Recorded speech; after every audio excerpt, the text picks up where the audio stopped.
ছটা অঙ্গই গুরুত্বপূর্ণ, তার মধ্যে সব থেকে গুরুত্বপূর্ণ হচ্ছে আত্মনিবেদন না, সব থেকে গুরুত্বপূর্ণ হচ্ছে না, অবশ্য রক্ষিবে কৃষ্ণ নন।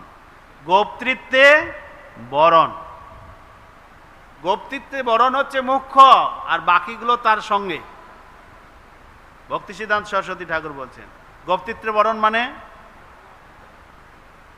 তুমি আমার পালক, তুমি আমার রক্ষাকর্তা, আমি তোমার নিত্য দাস। এটা হচ্ছে গোপতৃত্ব পালন। এই ভাবটা যার হৃদয়ে জাগরিত হয়েছে বুঝতে হবে তিনি পূর্ণ শরণাগত। আমরা বলতে পারি যে আপনি রক্ষা করেন, আমার বিশ্বাস আছে, অবশ্য রক্ষিবে কৃষ্ণ বিশ্বাসও পালন। তো কখনো কখনো বিশ্বাস হালকা হয়ে যায়, যখন টাকা পয়সা হয়ে যায় তখন আর কৃষ্ণের প্রতি বিশ্বাস নাই, তখন কিসের প্রতি বিশ্বাস? নিজের টাকা পয়সার প্রতি।